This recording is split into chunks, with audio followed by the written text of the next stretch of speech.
এই মুহূর্তের সবচেয়ে বড় খবর, ত্রিপুরার ফটিকরায় বিধানসভা সমষ্টিতে পুজোর চাঁদাকে কেন্দ্র করে মসজিদে আগুন জ্বালিয়ে দিল উগ্রবাদীরা। একাধিক মুসলিমের বাড়ি ঘর ও গাড়িতেও আগুন ধরিয়ে দেওয়া হয়। ফটিকরায় 48 ঘন্টার জন্য বন্ধ করে দেওয়া হয় ইন্টারনেট পরিষেবা। পরিস্থিতি সামাল দিতে শূন্যে গুলি চালনা পুলিশের। সঠিক তদন্তের মাধ্যমে দোষীদের উপযুক্ত শাস্তির দাবি জানিয়েছেন ত্রিপুরার বিশিষ্ট ইসলামিক বক্তা হাফিজ মাওলানা দিলওয়ার হোসেন। ঘটনার নিন্দা জানিয়েছেন ত্রিপুরা রাজ্যিক ওয়াকফ বোর্ডের চেয়ারম্যান মবসার আলী। ইতিমধ্যে 9 জনকে গ্রেফতার করেছে পুলিশ। পরিস্থিতি নিয়ন্ত্রণ করতে এলাকায় মোতায়েন করা হয়েছে বিশাল পুলিশ বাহিনী ও আধা সামরিক বাহিনী। সামাজিক মাধ্যমে আজ শনিবার একটি ভিডিও ভাইরাল হয়েছে, যেখানে কেউ একজন ভিডিওর ভিজুয়াল দেখিয়ে ব্যাকগ্রাউন্ডে দাবি করছেন পুজোর চাঁদা না দেওয়ায় মসজিদে আগুন জ্বালিয়ে দেয়।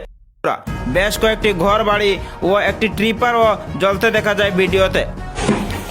মসজিদ আছে সারা কোরআন শরীফ ও আগুন আস্তা করে আগুন এবার সারা জ্বালাইয়া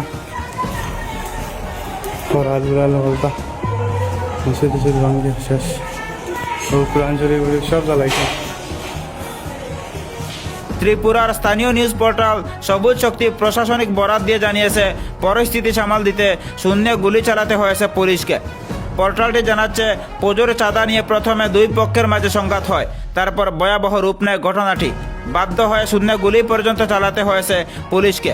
কিন্তু প্রশ্ন হচ্ছে, এত বড় একটি সাম্প্রদায়িক ঘটনা সংঘটিত হওয়ার পরও মুখ্যধারার কোনো সংবাদ মাধ্যমে খবরটি প্রচার কেন হচ্ছে না? মসজিদের বদলে অন্য কোথাও এভাবে অগ্নিসংযোগ হলে এতক্ষণে ডিবেট পর্যন্ত শুরু হয়ে যেত জাতীয় স্তরের সংবাদ মাধ্যমে। বিশালগড় এক্সপ্রেস জানিয়েছে, ফটিকরায় 48 ঘন্টার জন্য বন্ধ ইন্টারনেট পরিষেবা। পরিস্থিতি সামাল দিতে শূন্যে গুলি পর্যন্ত চালাতে হয়েছে পুলিশকে। সংবাদ পড়া পর্যন্ত এই ঘটনায় 9 জনকে গ্রেফতার করেছে ত্রিপুরা পুলিশ। তদন্ত অব্যাহত রেখে এলাকাবাসীদের প্রতি শান্তি শৃঙ্খলা বজায় রাখার আহ্বান জানিয়েছে স্থানীয় পুলিশ প্রশাসন। জানা গেছে, ফটিকরা বিধানসভা সমষ্টির শিমুলতলা এলাকায় আজ সকালে পুজোর চাঁদা নিয়ে শুরু হয় বচসা। অল্প সময়ের মধ্যেই ঘটনাটি ভয়াবহ সাম্প্রদায়িক সংঘর্ষের রূপ নেয়। স্থানীয় সূত্রে জানা যায়, আজ সকালে কয়েকজন মুসলিম যুবক মসজিদের কাজের জন্য কাঠ টুকটুকিতে নিয়ে যাওয়ার সময় তাদেরকে আটকিয়ে পুজোর চাঁদা দাবি করা হয়। ওই সময় ঘটনাস্থলে পৌঁছান কাঠ ব্যবসায়ী মুসাব্বির আলী। তখন চাঁদা দাবি নিয়ে মুসাব্বির আলী ও টুকটুক চালককে মারধর করা হয়। মারপিটে আহতদের স্থানীয় হাসপাতালে চিকিৎসার জন্য নিয়ে যাওয়া হয় এবং বিবাদটি স্থানীয়ভাবে মীমাংসার চেষ্টা করা হয়। কিন্তু দ্বিতীয় দফায় আবার মুসলমানদের উপর হামলা করা হয়। তখন মসজিদ, ঘরবাড়ি ও গাড়িতেও হামলা চালায় উগ্র আতঙ্কীরা। এই ঘটনায় আহত হয়েছেন মসজিদের ইমামও। সূত্রমতে এখন পর্যন্ত এই হিংসাত্মক সাম্প্রদায়িক ঘটনায় জড়িত থাকার সন্দেহে 9 জনকে গ্রেফতার করেছে পুলিশ। ঘটনার নিন্দা জানিয়েছেন ত্রিপুরা রাজ্যিক ওয়াকফ বোর্ডের চেয়ারম্যান মবসার আলী। এছাড়াও এই ঘটনায় জড়িত থাকা দোষীদের চিহ্নিত করে গ্রেফতার করার দাবি জানান মবসার আলী। ঘটনার খবর চাউর হতেই নিন্দা জানিয়েছেন অনেকেই। ত্রিপুরার বিশিষ্ট ইসলামিক বক্তা হাফিজ মাওলানা দিলওয়ার হোসেন ফেসবুক লাইভে এসে এই ঘটনার নিন্দা জানিয়েছেন। তিনি বলেন, কোনো ধর্মই হিংসা বিদ্বেষ শেখায় না। যদি কোনো ধর্ম শেখায় তাহলে সেটা ধর্ম হতে পারে না। এই ঘটনায় জড়িত প্রত্যেক ব্যক্তিকে চিহ্নিত করে গ্রেফতার করার দাবি জানান দিলওয়ার হোসেন। শুনে নিন দিলওয়ার হোসেনের বক্তব্য। আপনাদের সমস্যাটা কি, এটাই তো বুঝলাম না। মুসলমান আপনাদের কি ক্ষতি করেছে? মুসলমান আপনাদের কি ক্ষতি করেছে বলুন? একটা প্রমাণ দেখান যে মুসলমান আপনাদের এই ক্ষতি করেছে।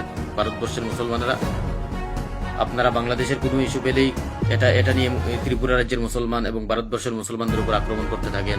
ভারতবর্ষে যখন সংখ্যালঘুরা যখন নির্যাতিত হয় তখন কোথায় থাকেন আপনারা? আমি মুসলমানদের কথা বলছি না, আমি আপনাদের হিন্দু ভাইদের কথাই বলছি।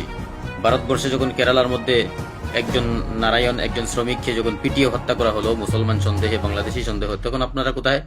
তখন তো আপনাদেরকে প্রতিবাদ করতে দেখা যায় না।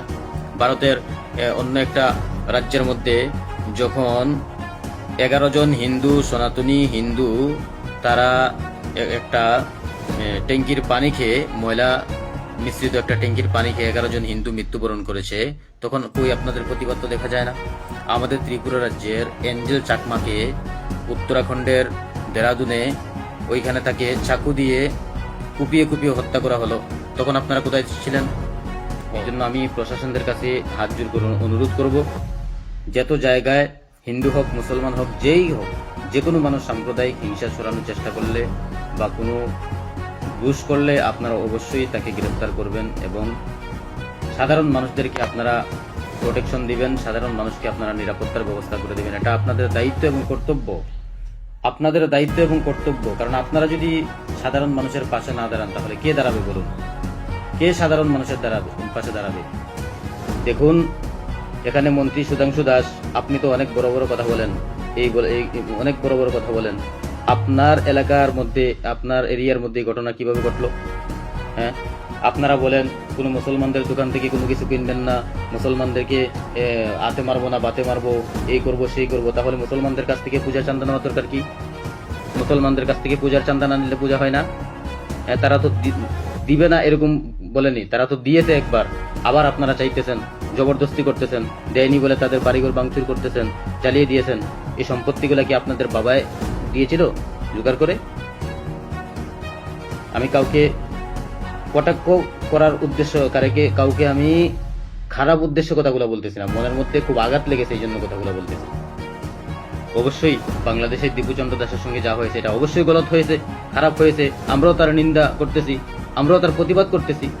কিন্তু যারাই উগ্রতা সৃষ্টি করে, যারাই মানুষকে হত্যা করে, নিরীহ মানুষকে হত্যা করে, মানুষকে আক্রমণ করে, তারা কোনো ধর্মের লোক হতে পারে না। এবার সে মুসলিম হোক বা সে হিন্দু হোক।